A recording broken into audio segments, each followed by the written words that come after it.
যে আমাদের রাজনৈতিক পরিমণ্ডলে অনেক বড় বড় নেতা আছে, ঐতিহাসিকভাবে তাদের মুড সুইংয়ের অর্থাৎ সিদ্ধান্ত পরিবর্তন, এক জায়গা থেকে আর এক সিদ্ধান্ত নেওয়া, যেটাকে পোল্টি বলে, ঠিক আছে। অনেকে বক্তব্য দিয়েছে না, জাতীয় বেঈমান হবে এরশাদের সঙ্গে গেলে।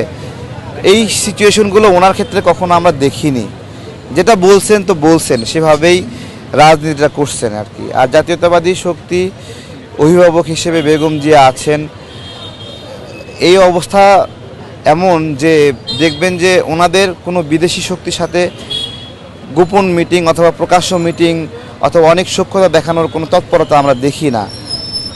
এইটা দেশের জন্য একটা ভালো যে কোনো একটা রাজনৈতিক দল যারা বিদেশি শক্তির সাথে আপোষ করে না বা অনেক বেশি সেখানে তাবেদারি দেখায় না। তো আমরা সে জায়গা থেকে বলি, দেশের মানুষকেও বলি, যেহেতু বেগম জিয়ার কিন্তু বিদেশি বন্ধু নাই, তার দলের যেহেতু বিদেশি বন্ধু নাই, দেশের মানুষ যেন তাদের বন্ধু হয়েই থাকে।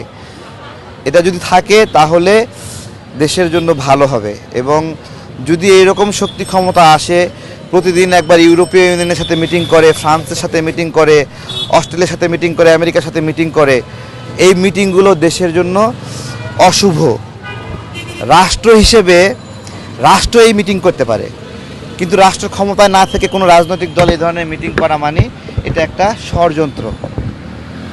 সরকার মিটিং করতে পারে বিদেশের সাথে, কিন্তু বিরোধী দল যদি অতিরিক্ত বিদেশিদের সাথে মিটিং করে তার মানে কি বলেন তো?